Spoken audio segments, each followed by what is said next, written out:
The industrial dishwasher behind me hissed and churned, a rhythmic soundtrack to my aching feet. I'd been on shift at Rossetti's for 11 hours straight, covering for Maria, whose daughter had the flu again. My lower back throbbed with each step as I wiped down the last table in my section, the lemony disinfectant smell mixing with garlic and basil that had saturated my hair hours ago. "Mia, table 6 needs their check," Tony called from the bar, not looking up from the martini he was shaking. The sound of ice against steel was sharp, cutting through the dinner rush noise that had finally started to fade. I nodded, sliding the check folder across the worn vinyl booth to a couple who barely noticed me. They never did. After 5 years serving tables, I'd perfected the art of being functionally invisible, present enough to keep glasses filled, invisible enough not to intrude on conversations. It was a survival skill in a restaurant, where tips made the difference between making rent and sleeping in my car. The November wind cut through my thin jacket as I finally stepped out the back entrance at midnight. Chicago winters had a way of finding every gap in cheap fabric, every weak seam. I pulled my coat tighter, the same gesture I'd made 1,000 times, and nearly collided with the small figure standing in the alley. "Sorry, The words died in my throat. A little girl stood there, maybe 8 years old, wearing a wool coat far too expensive for this neighborhood. Her dark hair was pulled back in a neat braid, and her eyes, wide and unfocused, didn't quite meet mine. In her small hands, she clutched a white cane. "Are you Mia?" Her voice was soft but certain. My heart stuttered. "How do you know my name?" I heard the man inside say it, through the window. She gestured vaguely toward Rossetti's. "I've been waiting for you to finish your shift." I counted the cars leaving, and when the sounds got quieter, I knew it must be almost time. I glanced around the empty alley, every instinct screaming that something was wrong. "Sweetheart, where are your parents? You shouldn't be out here alone." "I'm not supposed to be out at all," she admitted, and I caught the edge of defiance in her tone. "But I needed to find you. I need your help." The cold forgotten, I knelt down to her level, careful not to startle her. "What kind of help?" "I want to learn to cook." Her chin lifted, determined despite the tremor I heard beneath the words. "Real cooking. Not just stirring things in bowls while someone else does everything important. I want to actually make something myself." The request was so unexpected, so specific, that I found myself answering before thinking. "Why me?" "Because you work in a restaurant, so you know how to cook. And because—" She paused, her fingers tightening on the cane. "Because you're nice. I've heard you through the window sometimes, when I sit on the bench across the street. You never sound angry like the others. You don't yell." A dozen questions crowded my mind, but the most pressing won out. "Does anyone know you're here?" Her silence was answer enough. "Okay," I said slowly, my waitress training kicking in. Assess the situation, solve the immediate problem, worry about consequences later. "Let's get you home. Where do you live?" 3 blocks from here, the brownstone with the black gate." She said it like everyone should know which one. "But I can't go back yet, not until you promise." "Promise what?" "That you'll teach me to cook, that you'll show me how to do it myself." Her unfocused eyes seemed to look right through me. "Please. I want to make something for my father's birthday. He's turning 35 next month, and I've never been able to give him anything I made myself. He won't let me near the kitchen because he's afraid I'll get hurt." The vulnerability in her voice cracked something in my chest.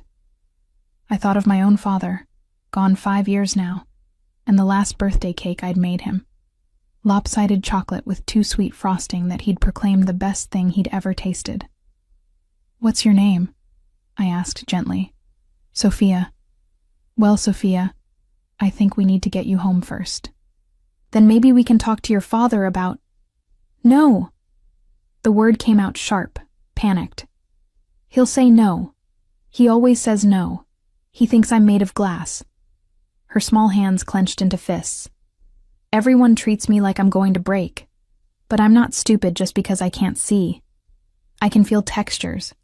I can smell when something's burning. I can hear when water boils. I know I can do this if someone just gives me a chance. I recognize that frustration, that desperate need to prove capability.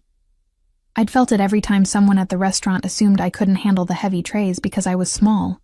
Every time a customer spoke to me slowly as if waitressing meant stupidity. I believe you, I said, and meant it. But Sophia, your father must be worried sick. You have to go home. Will you come with me? The question was small, almost pleading. Will you explain to him that I can learn? That I'm not helpless? I should have said no.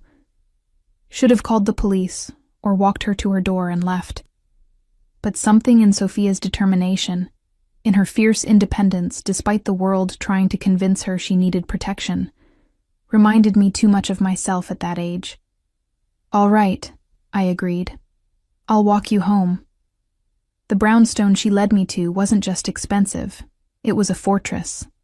The black iron gate she'd mentioned was flanked by security cameras, and even from the street, I could see the warm glow of chandeliers through floor-to-ceiling windows.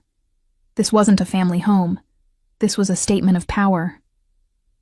Sophia? A man's voice cut through the night before we even reached the gate, sharp with panic and relief and fury all tangled together. Sophia, where the hell have you been? He appeared from the shadows of the front steps, and I felt my breath catch. Tall, maybe 6'2", with dark hair slightly disheveled as if he'd been running his hands through it. He wore a white dress shirt with the sleeves rolled up, the collar open, and even in the dim streetlight, I could see the tension in his shoulders, the controlled violence in the way he moved. This was not a man accustomed to fear. But right now, looking at his daughter, he was terrified. Papa, I'm fine, Sophia said, her voice steady. I went to find someone who can help me. His eyes, gray, cold as a Chicago winter, finally landed on me. I felt the weight of his assessment, the calculation happening behind that stare. I'd been sized up by customers before, reduced to my utility. But this was different. This was the gaze of someone deciding whether I was a threat or simply irrelevant. And you are? The question was a demand. Mia Chen. I kept my voice level, professional, the same tone I used with difficult customers. I work at Rosetti's. Sophia found me after my shift. Found you. He repeated the words like they tasted bitter. My daughter, who is 8 years old and blind, somehow made it 3 blocks through Chicago at midnight to find a stranger at a restaurant. The accusation was clear. This was somehow my fault. I didn't ask her to come, I said, fighting to keep defensiveness out of my voice. She was waiting in the alley when I left work. I was bringing her home. Papa, don't be angry at her, Sophia interjected, moving toward the sound of his voice with practiced ease. I went to find her because I need her help. She works with food every day. She knows how to cook. His jaw tightened. We have a chef, Sophia. If you want to learn to cook, I don't want to watch someone cook for me. Sophia cut in, and I heard the frustration I'd heard in the alley, amplified now. I want to learn how to do it myself. I want to make you something for your birthday. Something I made with my own hands.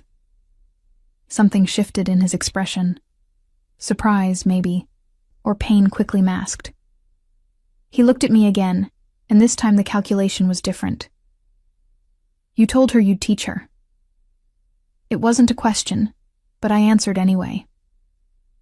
I told her we'd need to talk to you first. Smart. His tone was dry, almost mocking. Most people don't think to get parental permission before agreeing to spend time alone with a child. The implication stung, but I held his gaze. I'm not most people. A ghost of something, amusement, respect. flickered across his face. Then it was gone, replaced by cold authority. Sophia, inside. Now. Anna's been losing her mind. But Papa. Now, Sophia. The command in his voice left no room for argument. Sophia's shoulders slumped in defeat, but she turned toward me, her unseeing eyes somehow finding my direction. Thank you for walking me home, Mia. Any time, sweetheart. As Sophia made her way up the steps with her cane, tapping out a familiar rhythm, the man, her father, whose name I still didn't know, remained on the sidewalk, a wall between me and any escape. You didn't ask my name, he observed. You didn't offer it. His lips curved slightly, not quite a smile. Alaric Marchetti. The name meant nothing to me beyond what I could see. Wealth. Power. The kind of man who expected obedience and got it. Nice to meet you, Mr. Marchetti. Alaric, he corrected. Mr. Marchetti was my father. He paused, studying me with that same intense focus. Sophia doesn't make friends easily, doesn't trust strangers. I'm not trying to be her friend, I said honestly. She asked for help learning to cook, that's all. And you just happened to agree to teach a blind 8-year-old girl you'd never met before. I agreed to talk to her father about it, I corrected. There's a difference. He was quiet for a long moment, and I could feel him weighing something, calculating odds I couldn't see. Finally, tomorrow, 11 a.m. Bring your ID and a list of references. If you pass the background check, we'll discuss the possibility of you teaching Sophia some basic cooking skills, under supervision. The casual mention of a background check should have worried me, but instead, I felt a strange relief. This man took his daughter's safety seriously. In a city like Chicago, in a neighborhood like this, that mattered. I work tomorrow, I said. Night shift, but I'm free until 4 p.m. 11 a.m. then. He pulled a card from his pocket, extending it toward me. In the streetlight, I could see embossed lettering, an address. Don't be late. I took the card, our fingers not quite touching. I'm never late. We'll see. He turned and walked up the steps to his fortress, the door closing behind him with a solid click that sounded like finality. I stood there for a moment, the business card heavy in my hand, before my exhausted brain caught up with what had just happened. I'd agreed to come back tomorrow, to this house, to this man who watched me like I was a puzzle to solve or a problem to eliminate, to teach his daughter something he'd explicitly forbidden. The smart thing would be to throw away the card, to forget this night had ever happened. But as I walked the 3 blocks back to my studio apartment, I kept thinking about Sophia's voice, the determination underneath the plea, the fierce independence fighting against a world that saw her disability before it saw her. I knew that fight, had lived it every day since my father's death, left me scrambling to survive in a city that ground down anyone who showed weakness. Tomorrow, I would go back. Not because Alaric Marchetti had commanded it, but because Sophia had asked. And somewhere in the tangle of my exhaustion and empathy, I recognized the danger in that distinction. The card sat on my nightstand as I tried to sleep, the embossed address catching the streetlight through my window. I didn't know then that 11 a.m. tomorrow would change everything. That teaching a little girl to make cookies would unravel my carefully ordered life and tangle it with a man whose world I couldn't even begin to understand.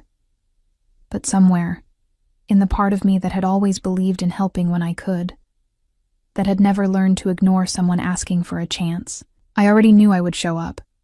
I just didn't know what I was walking into. I arrived at the Marchetti brownstone at 10:55 a.m., my hands clenched around the folder containing everything Alaric had demanded. My driver's license, 3 professional references from Rossetti's, my food handler's certification that I'd earned 2 years ago, when I'd briefly dreamed of something beyond waiting tables. The morning light made the building look even more imposing than it had at midnight. Red brick perfectly maintained, windows gleaming, the black iron gate now clearly visible as part of a comprehensive security system. I pressed the intercom button, my pulse quickening despite my determination to appear calm. Name. The voice was male, clipped, not Alaric. Mia Chen. I have an 11 o'clock appointment. The gate clicked open without further comment. I walked up the stone path, noting the precision of the landscaping even in late November. Boxwoods trimmed to geometric perfection. The last hardy mums still blooming in shades of burgundy and gold. Money wasn't just visible here. It was stated in every deliberate detail. The front door opened before I could knock. A woman in her 50s stood there. Her gray-streaked hair pulled back severely, her expression neutral but assessing. She wore a simple black dress and sensible shoes. Staff, I recognized, not family. Miss Chen, I'm Anna, the housekeeper. Mr. Marchetti is expecting you in his study. Her accent was Eastern European, her English precise. Follow me, please. The interior matched the exterior's promise of wealth. Hardwood floors polished to a mirror shine, crown molding that had to be original to the building, artwork on the walls that looked expensive even to my untrained eye. But there was something missing. The house felt more like a museum than a home. No toys scattered in corners, no finger smudges on windows, no signs of the chaos that usually accompanied an 8-year-old. Anna led me down a hallway to a closed door, knocked twice, then opened it without waiting for response. Miss Chen, sir. Thank you, Anna. Alaric's voice came from behind a massive desk positioned in front of floor-to-ceiling bookshelves. Please ask Sophia to wait in the kitchen. I'll call for her shortly.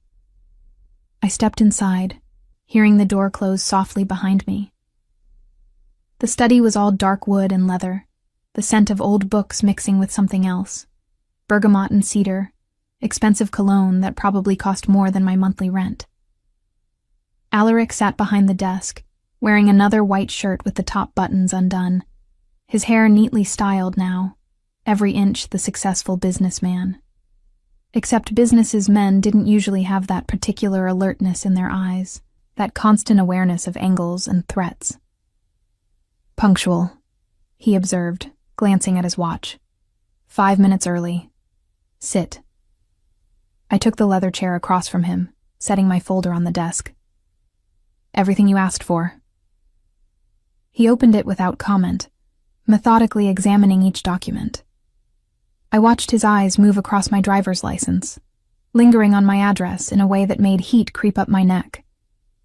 The neighborhood where I lived wasn't dangerous exactly, but it was far from safe. The kind of place where you learn to walk quickly at night and never make eye contact. Rossetti's, he said, reading one of my references. How long have you worked there? 5 years. Started as a hostess, worked up to server. Worked up. He repeated the phrase neutrally. And before that? College for 2 years. Art history major. I saw no point in hiding what the background check would reveal. My father died halfway through sophomore year. No life insurance, medical bills. I left school to work full-time. His expression didn't change, but something in his posture shifted microscopically. Family? Just me now. My mother passed when I was 12. He set down the papers, folding his hands on the desk. The background check will take 48 hours. If it comes back clean, and if today's trial goes well, we can discuss an arrangement. Trial? Sophia is in the kitchen, waiting to make cookies with you. His tone made it clear this wasn't a request. I'll be observing. If I determine at any point that she's in danger, we're done. Understood? I met his gaze steadily. I'm not going to hurt your daughter, Mr. Marchetti. Alaric, he corrected again. And intent isn't the only way children get hurt. Carelessness, distraction, simple incompetence. Those are just as dangerous.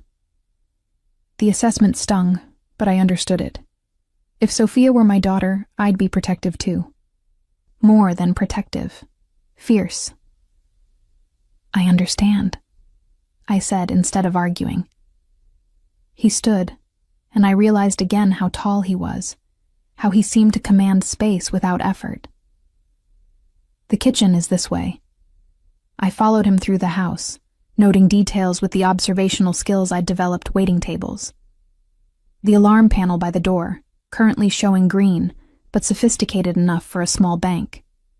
The way certain floorboards didn't creak, despite the building's age, recently reinforced, probably soundproofed. The discreet cameras in corners, small enough to miss if you weren't looking. This wasn't just a wealthy home. This was a secured facility disguised as a residence. The kitchen was enormous, professional-grade appliances gleaming under warm pendant lights. Sophia sat at a large marble island, her hands folded in her lap, her white cane propped against her chair. She turned her head toward the sound of our footsteps, her face brightening. "Mia, you came."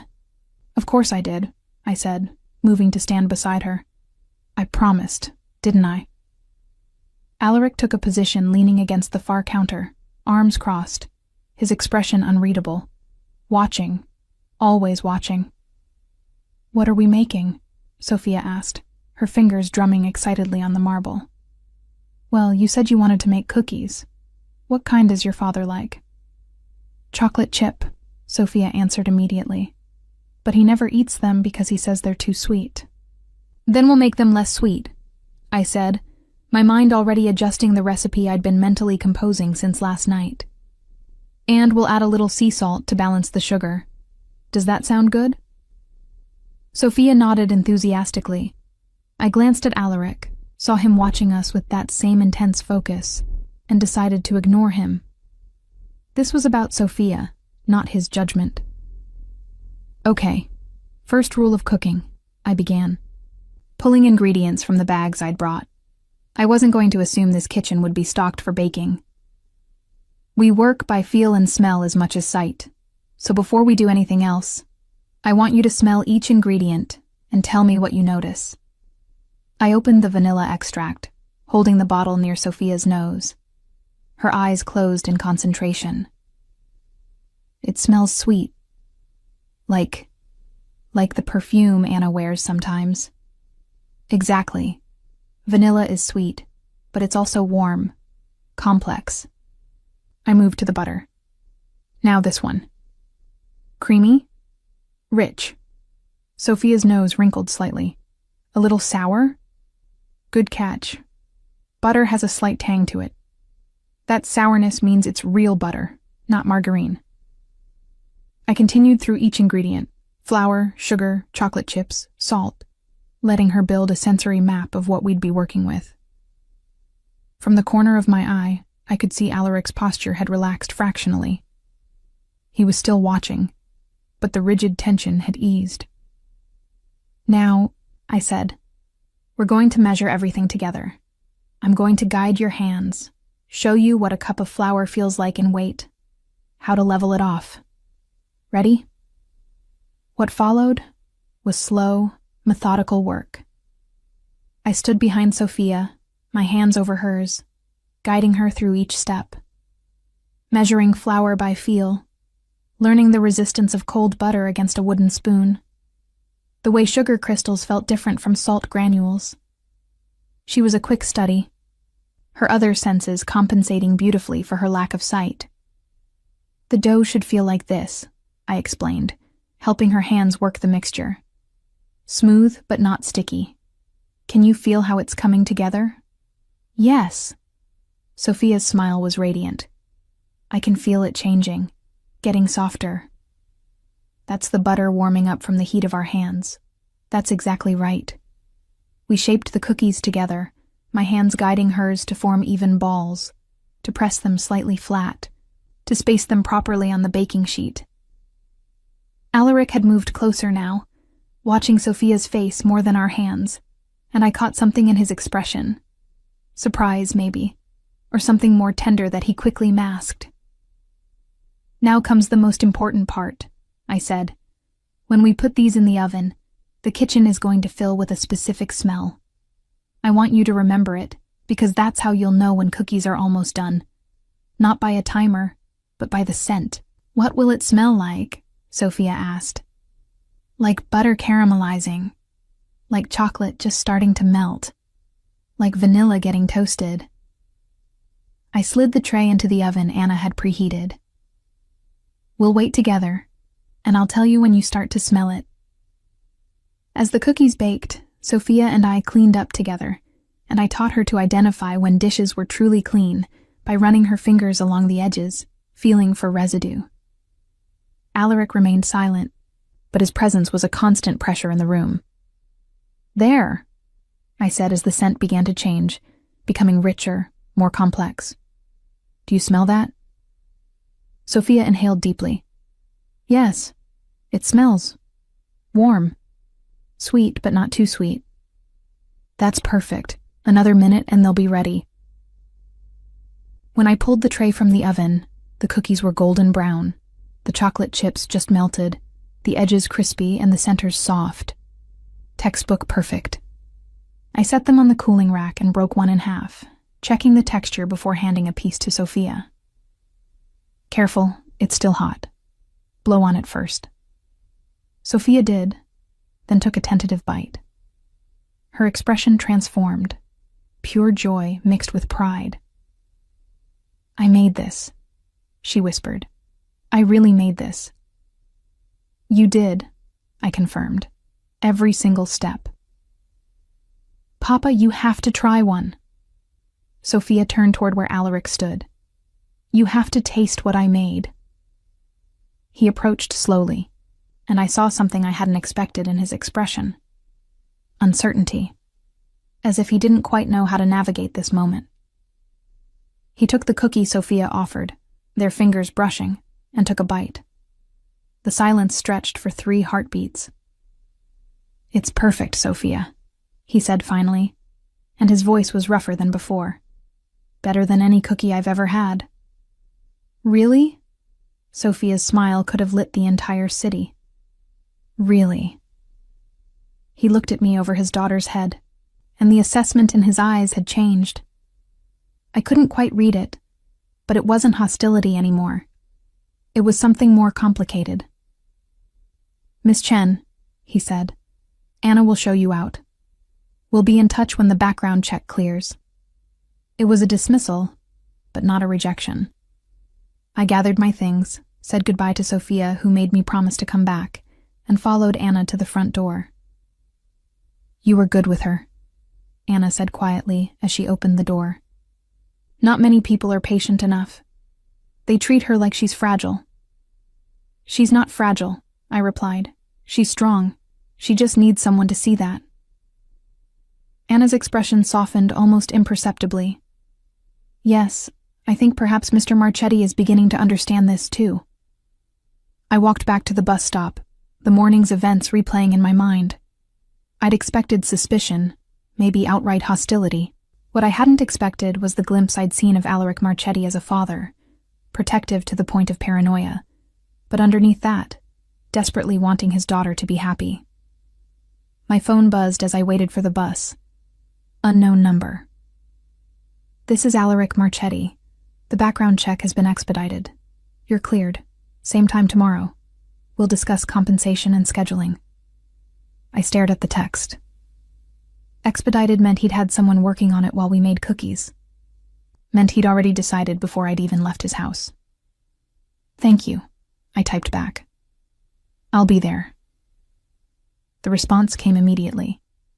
"Don't thank me. You're doing this for Sophia, not for me." He was right. But as the bus carried me back to my neighborhood, back to my studio apartment where the heat barely worked and the neighbors fought through paper-thin walls, I couldn't stop thinking about the man who'd watched his daughter make cookies with such carefully controlled emotion. Alaric Marchetti was dangerous. That much was obvious in every calculated movement, every assessing glance. But he was also a father who loved his daughter enough to let a stranger teach her something he feared would hurt her. I didn't know which truth would matter more. Didn't know that in 3 days, I'd discover exactly how deep Alaric's world went, how dark the shadows were that he kept Sophia sheltered from.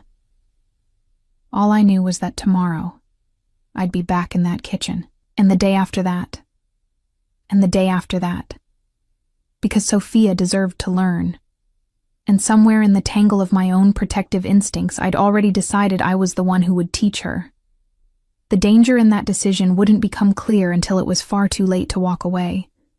The first 2 weeks fell into a rhythm that felt almost normal.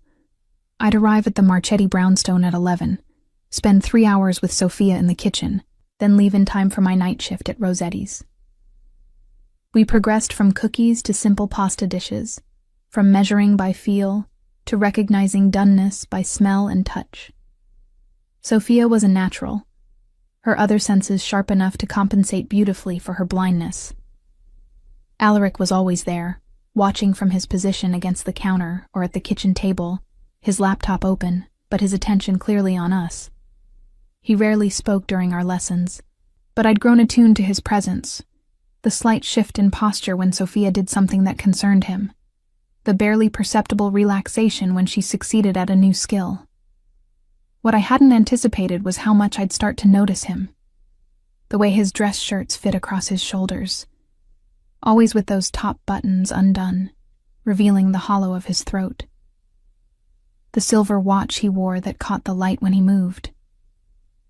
The rare moments when Sophia made him laugh, a sound that transformed his entire face from severe to almost gentle. I told myself it was just observation, the same way I noticed regulars at the restaurant, their habits, preferences, moods. But I couldn't ignore the flutter in my chest when his eyes met mine across the kitchen, or the way my pulse quickened when his hand accidentally brushed mine reaching for the same spoon. It was the third Wednesday when everything shifted. I'd just finished showing Sophia how to knead bread dough, our hands working together in the rhythmic push and fold motion, when Alaric's phone rang. He glanced at the screen, and something in his expression went cold. "Anna," he called, his tone sharp, "take Sophia upstairs. Now." "But Papa, we're not done. Now, Sophia." The command in his voice left no room for argument. Anna appeared immediately, as if she'd been waiting for this exact scenario, and guided Sophia from the kitchen. I started to gather my things, assuming I was being dismissed too. "You stay." Alaric's voice stopped me. He answered the phone, turning away. "I told you not to call this number. I don't care what Dimitri thinks. No, we're not discussing this now." He ended the call abruptly, his knuckles white where he gripped the phone. For a long moment he stood with his back to me, and I watched the tension coil through his shoulders. "I should go," I said quietly. "Give you privacy." "No." He turned to face me, and the expression on his face made me take an involuntary step back. This wasn't the carefully controlled man I'd grown used to. This was something rawer, more dangerous. "We need to talk about what you've seen here." My pulse jumped. "I don't know what you mean." "Don't insult my intelligence, Mia." He moved toward me, each step deliberate. "You're observant. I've watched you catalog every detail of this house, every person who comes and goes. You've noticed the security, the cameras, the way certain visitors arrive and leave through the back entrance. I had noticed, had tried not to, had told myself it wasn't my business. But yes, I'd seen the men in expensive suits who arrived at odd hours, who spoke to Alaric in voices too low to hear. I'd seen the tension that sometimes filled the house like electricity before a storm. "I notice things," I admitted. "It's a habit from work. But I don't ask questions, because you're smart enough to know that questions can be dangerous." He stopped a few feet away, close enough that I could smell his cologne, see the faint shadow of stubble along his jaw. "Or because you already know the answers, and you're smart enough to pretend ignorance." "I don't know anything," I said, and it was mostly true. I had suspicions. The kind of suspicions everyone in Chicago had about certain families, certain names that carried weight beyond simple business success. But suspicions weren't knowledge. Alaric studied me for a long moment, those gray eyes searching for deception. "My family has been in Chicago for 4 generations," he said finally. "We have varied business interests. Some of them fall into gray areas. Some of them crossed lines that the law draws very clearly.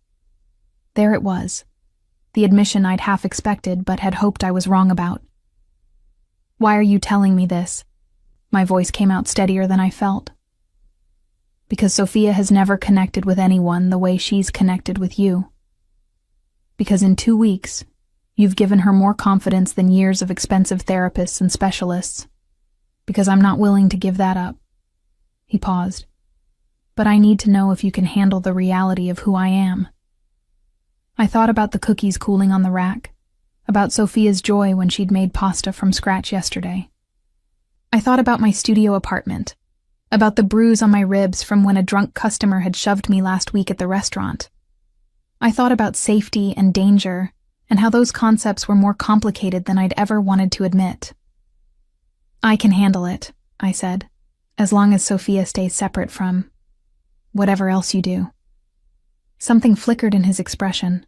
Respect, maybe, or surprise. "She's always separate.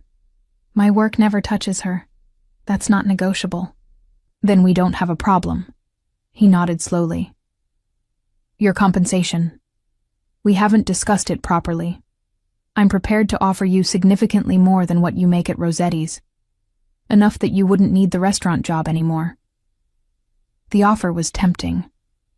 God, it was tempting.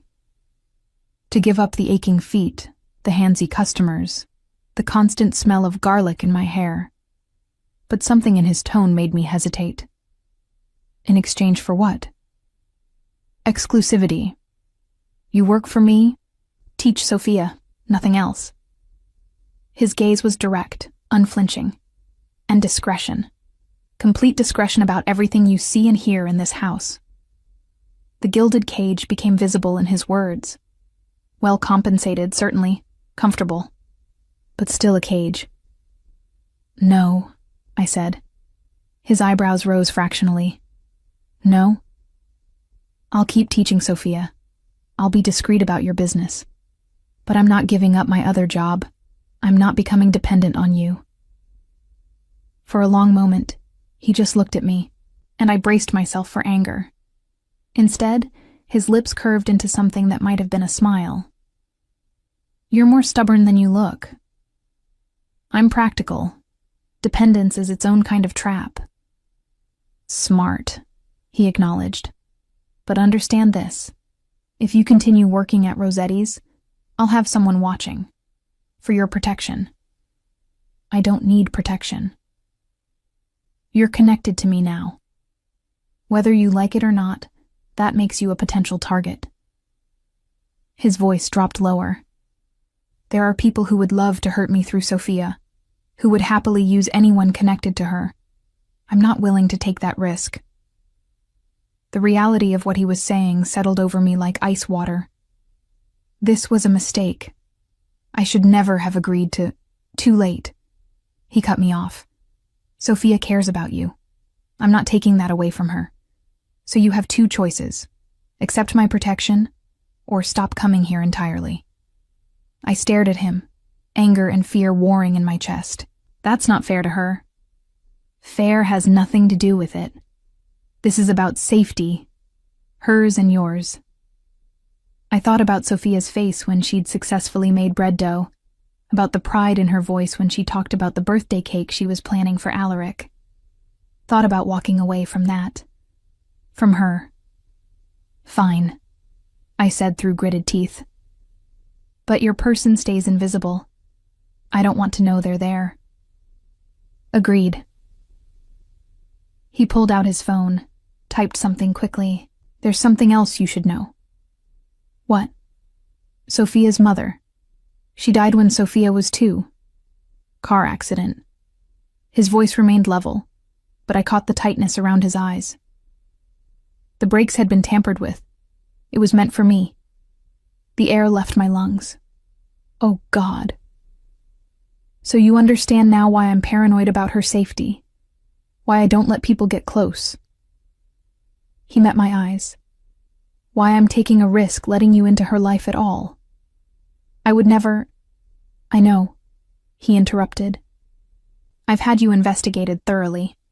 Every job you've ever had, every friend, every relationship. You're clean. More than clean. You're exactly what you appear to be. That's rare in my world. The invasion of privacy should have angered me. Instead, I felt a strange relief that he'd looked and found nothing to hide. What was her name? I asked. Sophia's mother. Elena. Something softened in his expression. She was a teacher. Kind, patient, everything I'm not. Sophia has her eyes, her smile. I'm sorry. He nodded once, accepting the condolence. It's been 6 years, but I promised Elena I'd keep Sophia safe. That promise is the only thing that matters. I understand.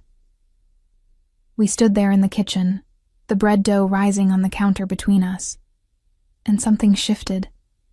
An acknowledgement of the stakes, of the reality underneath the cooking lessons, and careful politeness. Your birthday is next month, I said, remembering what Sophia had told me that first night. December 23rd. You remember that? Sophia wants to make you a cake, chocolate with salted caramel frosting. She's been practicing the components separately. His expression did something complicated. Surprise and pleasure and something that looked almost like pain. She told you that? Weeks ago. It's why she wanted to learn in the first place. Alaric was quiet for a long moment, and when he spoke again, his voice was rougher. I haven't had a birthday cake since Elena died. Haven't celebrated at all. Maybe it's time to start again. He looked at me then, really looked at me, and I felt the weight of his attention like a physical thing. You're dangerous, Mia Chen. How? You make me want things I gave up wanting years ago. He said it quietly, almost to himself. That's more dangerous than any rival. Before I could respond, Sophia's voice called from upstairs. Papa, can Mia come up? I want to show her my room. The moment broke. Alaric stepped back, the professional mask sliding back into place. Go ahead. I have calls to make. I found Sophia waiting at the top of the stairs, practically vibrating with excitement. Her room was beautiful, organized perfectly for someone navigating by touch and memory, with textures and scents marking different areas. She showed me everything, explaining her system with the pride of someone who'd fought hard for independence. But as she talked about her books in Braille, her music collection, her clothes organized by fabric type, I kept thinking about Alaric's words downstairs. You make me want things I gave up wanting years ago. What did that mean? What did he want? I didn't have answers. But as I left that afternoon, as I noticed the black sedan that began following me at a discreet distance, I realized that whatever was happening between Alaric and me, it was bigger than just teaching Sophia to cook. It was connection. Dangerous, complicated connection with a man who lived in shadows and violence, but who looked at his daughter with such fierce love it made my chest ache. I told myself to be careful, to maintain boundaries, to remember that this was just a job. But when I pulled out my phone that night after my shift at Rosetti's and found a text from Alaric, thank you for today. For all of it. I knew I was already in deeper than was safe. I just didn't know how deep until it was too late to find my way back out. 6 months changed everything in ways I couldn't have predicted that first night in the alley. Sophia progressed from basic cookies to complex dishes. Coq au vin she prepared entirely by touch and smell. A Christmas roast she'd brined herself. Desserts that required precision timing she'd learned to judge by temperature and texture. My afternoons at the Marchetti Brownstone became the part of my day I looked forward to most, and I stopped pretending it was just about Sophia. Alaric was always there, watching, but his presence had evolved from surveillance to something else. We talked now, during Sophia's breaks or while things baked.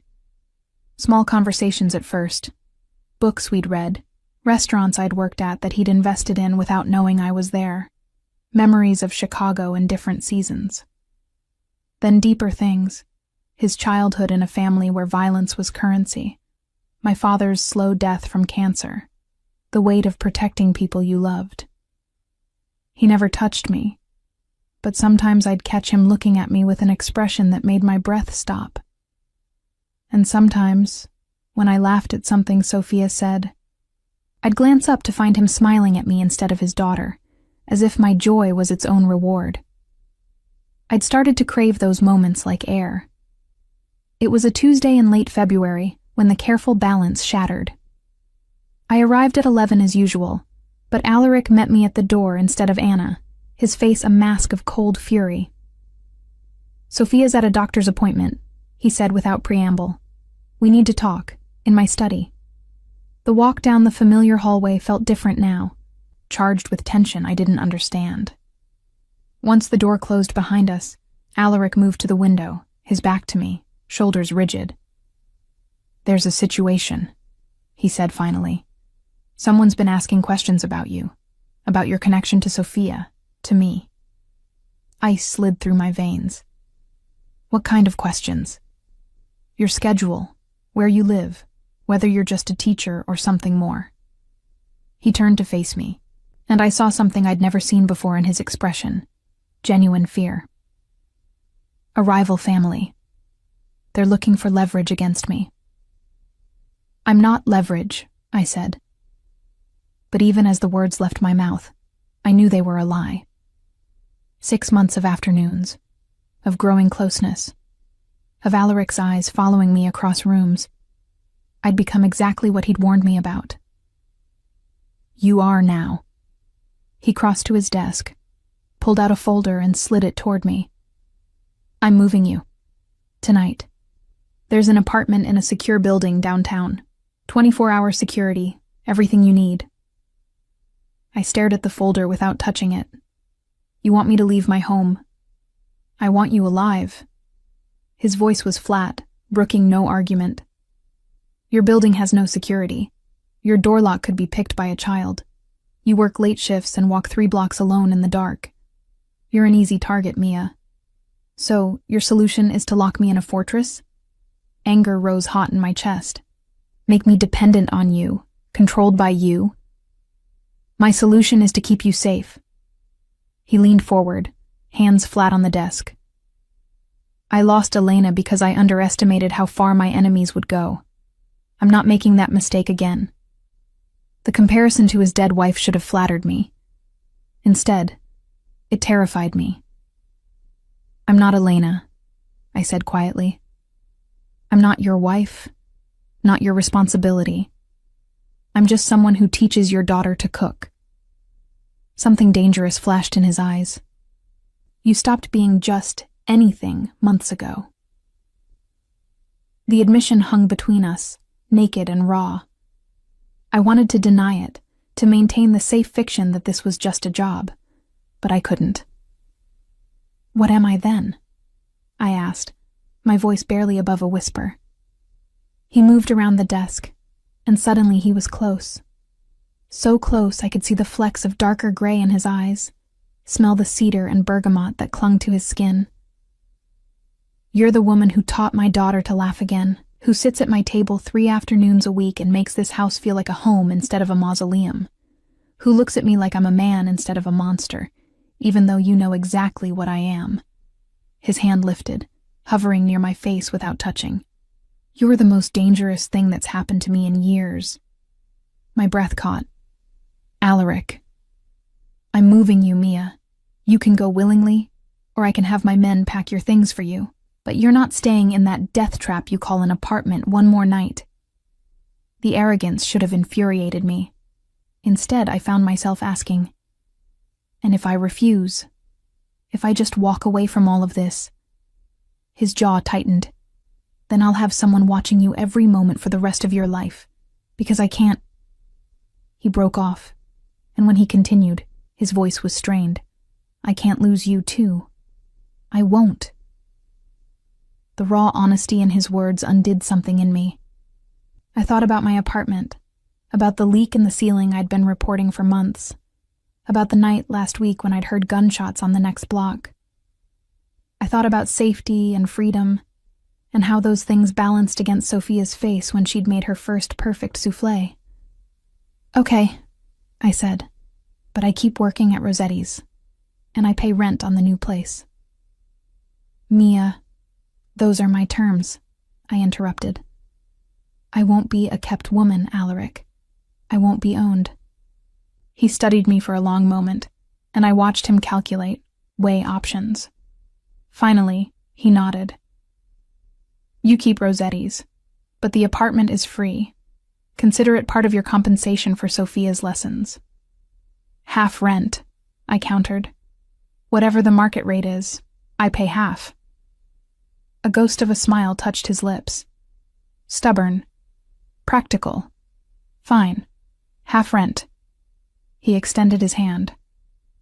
"Deal?" I looked at his hand, at the offer it represented. Safety, yes, but also entanglement. Deeper involvement with a man whose world was violence and secrets. A man I was dangerously close to caring about. I shook his hand.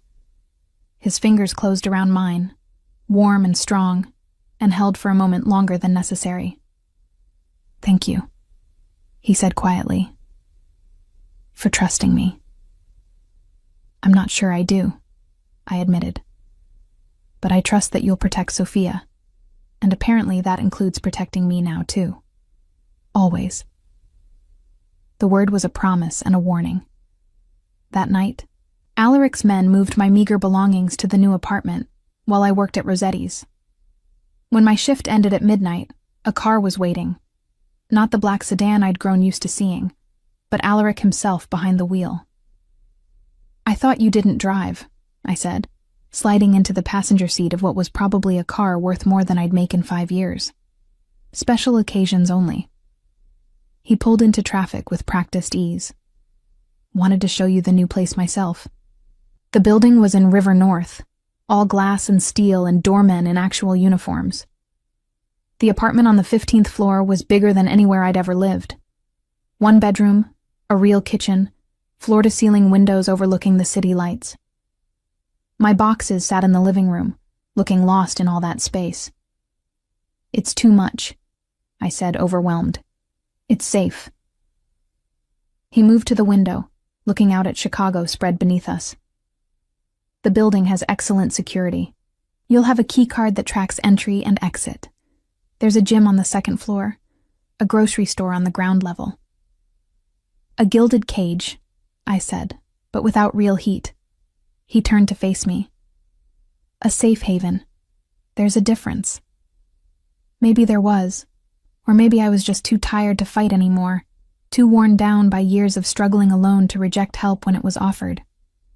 "Sophia's birthday is next month," I said, changing the subject. "She wants to make tiramisu for her party." His expression softened. "She told me. Asked if you could come, not just to help cook but as a guest. And I want you there." He moved closer, and I could feel the pull between us like gravity. "Not as the hired help, as someone who matters to her, to us." The "us" did something to my chest, made it hard to breathe. "Alaric, I don't know if this is—" "Don't." He cut me off gently. "Don't analyze it tonight. Just say you'll come to her party." I should have said no. Should have maintained boundaries that were already far too blurred. But I looked at this man who'd moved me to safety without asking anything in return, except my presence at his daughter's birthday, and I couldn't refuse. "I'll come." His smile transformed his face, made him look younger, less burdened. "Good." He left shortly after, and I stood in my new apartment surrounded by boxes, feeling the ground shift beneath me. I'd agreed to move into his world, to accept his protection, to become part of his and Sophia's life in ways that went beyond simple employment. I told myself I could still maintain distance, still keep my heart separate even as my life tangled with theirs. But when I found the envelope on the kitchen counter, cash for the first month's half rent that was clearly more than half of any reasonable market rate, I realized Alaric was already taking care of me whether I admitted it or not. I was falling for a man whose hands were stained with violence, whose world was built on fear and power. A man who looked at me like I was precious, who protected what he cared about with ruthless efficiency. I should have been terrified. Part of me was. But a larger part was already wondering what it would be like to be truly his. Not just the teacher who came 3 afternoons a week, but something more. Something permanent. That night, I unpacked my boxes and tried not to think about how easily I'd surrendered to Alaric's care, how much I wanted to surrender more.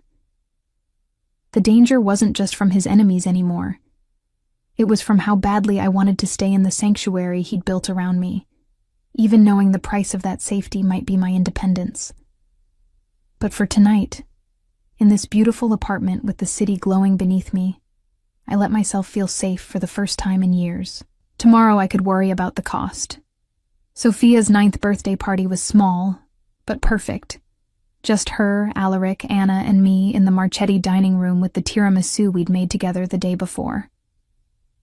She'd done most of the work herself, her fingers steady as they layered espresso-soaked ladyfingers and mascarpone cream, her confidence a world away from the uncertain girl I'd met 6 months ago. "Make a wish, Piccola," Alaric said softly, as Sophia leaned toward the candles, their glow reflected in her unseeing eyes. She closed her eyes anyway, lips moving in silent wish, then blew out all 9 flames in one breath. The way Alaric looked at her in that moment, fierce pride mixed with an aching tenderness, made my throat tight. "What did you wish for?" I asked. Sophia smiled, mysterious. "I can't tell, or it won't come true, but it's something I want very much." After cake, after Anna cleared the dishes and retired for the evening, Alaric suggested we move to the library. Sophia curled up in the leather armchair by the fireplace with a braille book, while Alaric poured himself scotch and offered me wine. I declined. I had an early shift at Rossetti's the next morning. "I got you something," Sophia said suddenly, setting down her book. "Both of you, actually. It's not wrapped because, well..." She gestured at her eyes with a self-deprecating smile that was pure Alaric. She produced a small wooden box from beside her chair, running her fingers over it before handing it to her father. "For you, Papa." Inside were cookies, chocolate chip, the recipe she'd learned first, each one perfectly shaped. But these had been decorated with icing and careful letters that spelled out, "Ti amo, Papa." "Sophia." Alaric's voice was rough. "When did you learn to ice letters?" "Mia taught me last week. I practiced every day." She bit her lip. "Are they okay? Did I get the letters right?" "They're perfect." He set the box down carefully and pulled Sophia into a hug that looked like it hurt, like he was holding on against a current trying to tear them apart. "Thank you, Piccola. I love you too." When he finally released her, Sophia turned in my direction. "And for you, Mia. It's not food this time." She handed me a smaller box. Inside was a bracelet, simple silver chain with a single charm, a tiny whisk. "Anna helped me order it online," Sophia explained. "Because you taught me that cooking is about more than following recipes. It's about trusting yourself to create something from nothing. That's what you gave me. Confidence." I blinked back tears, slipping the bracelet onto my wrist. "Sophia, I don't know what to say. It's beautiful. Say you'll keep teaching me, that you'll keep coming here, even though I'm getting better and might not need lessons much longer."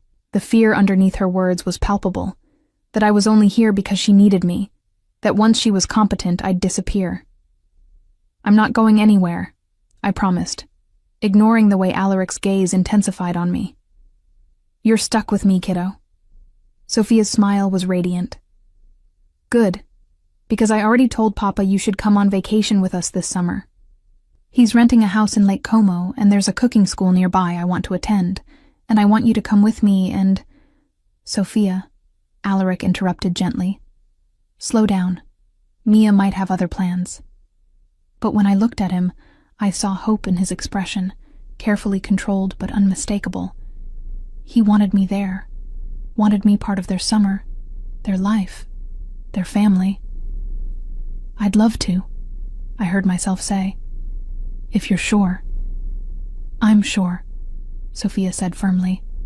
Aren't we, Papa? Very sure. Alaric's eyes never left mine. After Sophia went to bed, Alaric walked me to the door as he always did. But tonight, instead of just saying goodnight, he caught my wrist gently, his thumb brushing over the new bracelet.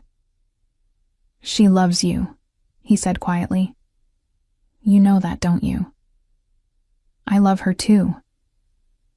Just her? The question was soft, weighted with something that made my pulse jump. I should have deflected, should have maintained the careful distance I'd been clinging to. But standing there in the quiet of his home, his fingers warm on my wrist, I couldn't lie. No, I admitted. Not just her. His breath caught, and for a moment we stood frozen, the truth hanging between us. Then his phone rang, harsh, insistent, shattering the moment. He checked the screen and his expression went cold.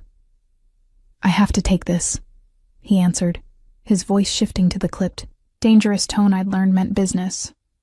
What? When? How many men do they have? I moved toward the door, giving him privacy, but he caught my arm.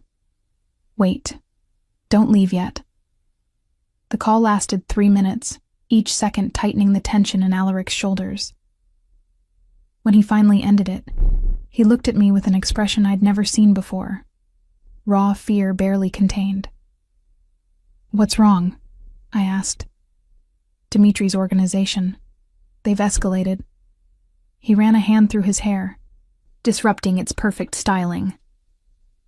There's going to be a response, and it's going to be public. Visible. I need you to stay away from the brownstone for a few days. What about Sophia? Sophia stays here with double security. But you... He gripped my shoulders, his fingers tight enough to leave marks. You need to be careful. Don't deviate from your routine. Don't go anywhere alone. The men I have watching you will stay close. But Mia, if anything feels wrong, you call me immediately. The fear in his voice frightened me more than the words. Alaric, you're scaring me. Good. You should be scared. His hands moved to frame my face, tilting it up to meet his eyes. I've made enemies, Mia. Dangerous ones. And they know you matter to me now. That makes you a target. Then maybe I should... No. He cut me off. Don't even think about walking away. We're past that now. His thumbs stroked my cheekbones, gentle despite the steel in his voice. You're mine to protect now, whether you like it or not. The possessiveness should have alarmed me. Instead, it sent heat through my veins, made me lean into his touch. I'm not yours, I whispered, but even I could hear how unconvincing it sounded. Liar. His voice was soft, almost tender. You've been mine since that first night when you brought Sophia home. I was just too stubborn to admit it. Before I could respond, his phone rang again. He released me with visible reluctance, and I slipped out into the night where his car and driver waited to take me home. The next 3 days were tense. I went to work at Rossetti's, hyper-aware of the security Alaric had promised. I caught glimpses of them, men in suits positioned at the bar, at tables with sightlines to wherever I was working. At home in my apartment, I found myself checking the locks obsessively, jumping at every sound. On the 4th day, everything changed. I was walking to the bus stop after my shift, the security I'd grown accustomed to nowhere visible. A black van pulled up beside me, and before I could scream, hands grabbed me, a cloth pressed over my mouth smelling of chemicals and darkness. I fought, panic giving me strength I didn't know I had. But there were too many hands, too strong. and the chemical sweetness was making my limbs heavy, my vision blurring. The last thing I heard before the world went black was a voice, accented and cold. "Marchetti wants her back. He knows where to find us. Let's see how much she's really worth to him." I woke to concrete beneath my cheek, cold and gritty against my skin. My head pounded, mouth dry with the chemical taste of whatever they'd used to knock me out. As consciousness returned in painful increments, I became aware of other things. My hands zip-tied behind my back, the damp chill of wherever I was being held, the low murmur of voices speaking Russian somewhere beyond my vision. I forced myself still, keeping my breathing steady while I tried to assess my situation through the other senses Sophia had taught me to rely on. The smell of oil and rust, the echo that suggested a large, empty space, the vibration of heavy machinery somewhere nearby. A warehouse, probably near the river if the damp mildew scent meant anything. She's awake.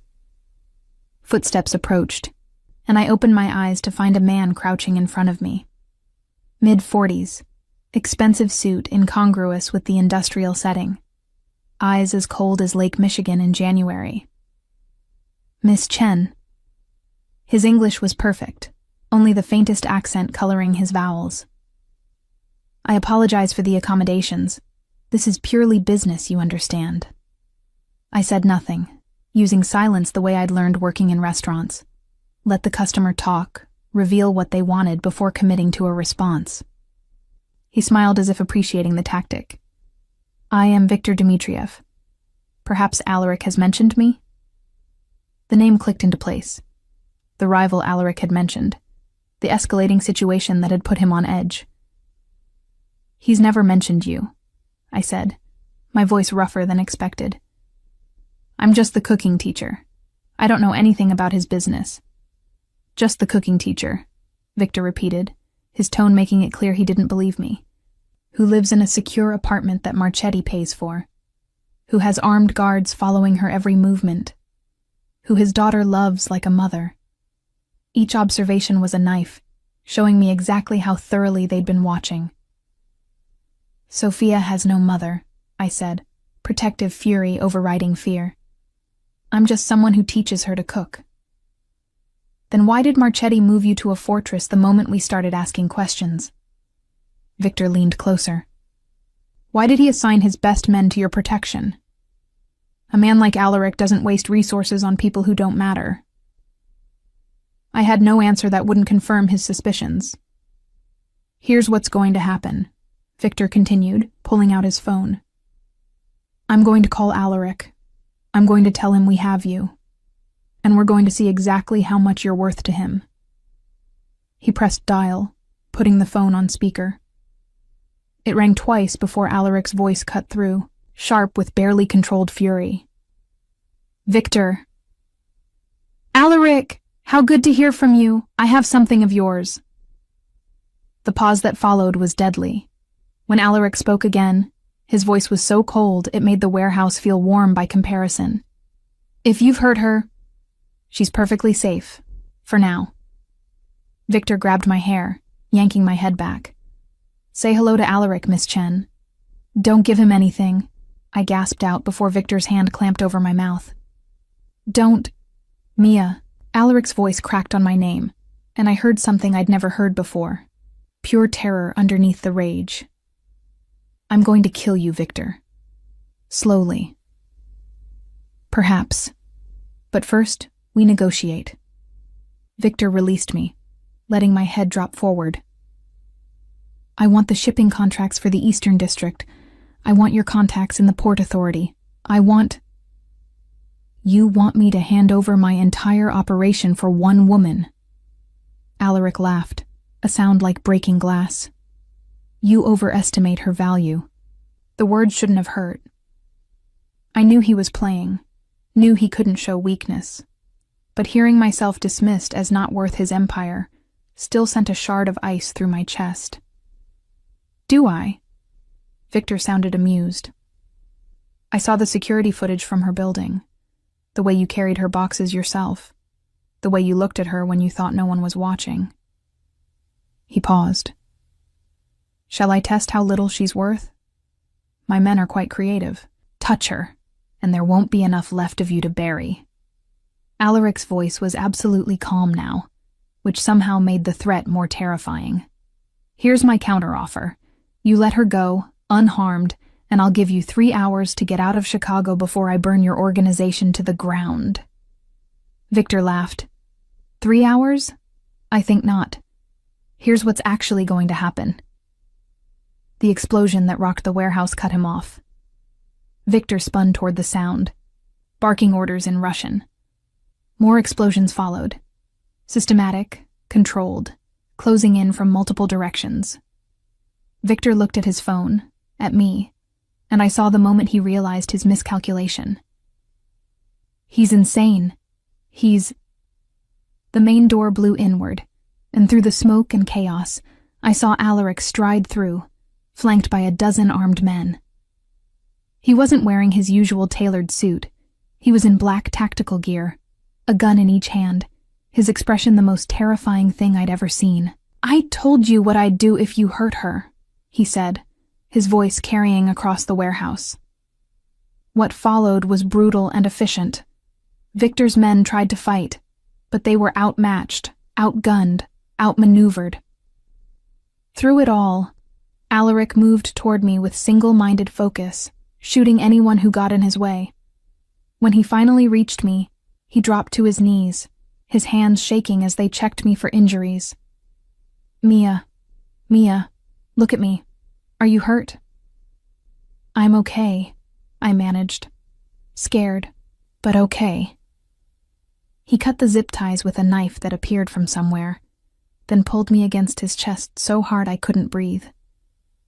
I felt him trembling, felt the thundering of his heart against my cheek. I thought I lost you, he whispered into my hair. I thought I was too late. Around us, his men were securing the warehouse, dealing with Victor, who was being dragged away, bleeding but alive. I should have been traumatized, should have been horrified by the violence. But all I could focus on was Alaric's arms around me, the fierce protective grip that said I was precious, valuable, worth burning down the world to recover. You came for me, I said unnecessarily. Always. He pulled back just enough to frame my face with his hands, and I saw his eyes were wet. I will always come for you. Always protect you. Because you're not just Sophia's teacher, Mia. You're... He stopped, seeming to search for words. I'm what? Everything. The word was raw, honest, stripped of all his usual control. You're everything to me. Then he kissed me, there in the wreckage of the warehouse, with his men securing the perimeter, and Victor's blood staining the concrete.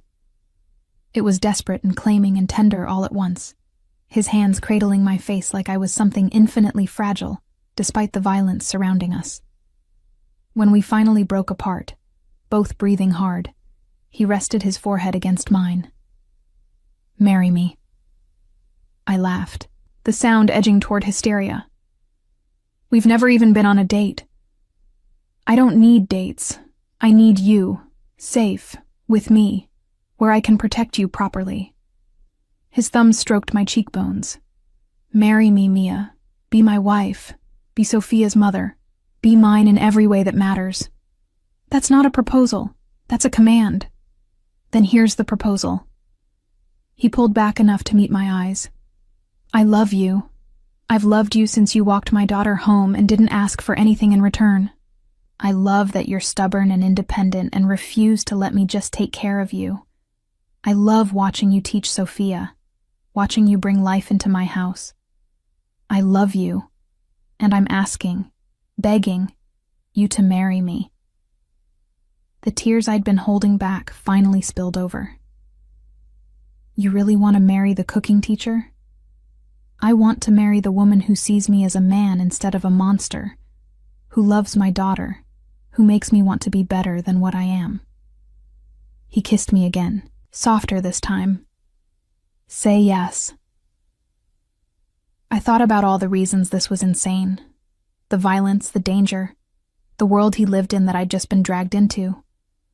I thought about my studio apartment I'd left behind, about the independence I'd fought so hard to maintain.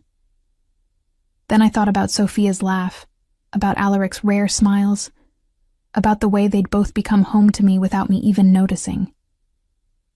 "Yes," I whispered. "Yes, I'll marry you."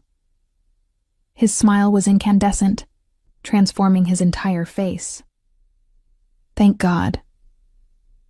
He scooped me up, carrying me through the warehouse toward the waiting cars outside.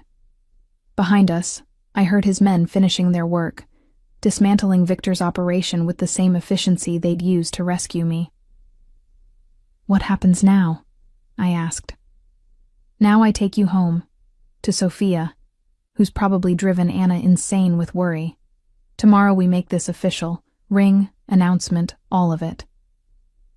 He looked down at me, his expression softening. "And then we start planning a wedding, unless you want to just elope." "Sophia would kill us both if we eloped." "Fair point." We reached the car, and he settled me carefully in the back seat before sliding in beside me. "Then a wedding it is, whatever you want." As the car pulled away from the warehouse, as Chicago blurred past the windows, I leaned into Alaric's warmth and let myself imagine it. A future with him and Sophia. Dangerous, yes, but also full of the love I'd been missing since my father died. "I want Sophia to help plan it," I said, "and I want to make our wedding cake together." Alaric's arm tightened around me. Perfect. 3 years later, I stood in the kitchen of Primavera, the inclusive restaurant Alaric and I had opened together, where Sophia now worked several afternoons a week teaching cooking classes to other blind kids. He'd stepped back from most of the illegal operations after Victor, focusing instead on the legitimate businesses that had always been there, waiting for him to choose a different path. We weren't perfect. His world still had shadows, still required security and caution. But we were happy. "Mia," Sophia called from the prep area. "The mixer's making that sound again." I moved to help her, still wearing the simple silver whisk bracelet she'd given me 4 years ago. My wedding ring, a band that matched Alaric's, sat above it, catching the kitchen lights. Alaric appeared in the doorway, paperwork in hand, but his eyes immediately finding me and Sophia. He'd kept his promise. Whatever darkness remained in his life, he kept it separate from us. We were his light, his redemption, the family he'd built from the ruins of loss. "Still planning the menu for the second location opening?" I asked. "Sophia has opinions," he said dryly. "Strong ones." "I learned from the best," Sophia shot back, not looking up from the dough she was kneading. At 12, she'd grown confident and capable. The frightened girl who'd waited in the alley, now a poised young woman who happened to be blind but refused to let that define her. I crossed to Alaric, rising on my toes to kiss him. He pulled me closer, the embrace familiar and perfect. "Thank you," he murmured against my hair. "For what?" "For saying yes. For staying. For giving me this." He gestured to encompass the kitchen, Sophia, the life we'd built. "For being everything." I looked at my husband, at his daughter who'd become mine in every way that mattered, at the restaurant we'd created together. Thought about the scared waitress I'd been, teaching a blind girl to make cookies in a Mafia boss's kitchen. Sometimes the most unexpected encounters led to the most extraordinary futures. "I'd say yes again," I told him. "Every time. And I would. Despite the danger, despite the fear, despite everything. Because some risks were worth taking. Some families were worth fighting for, and some loves were worth everything.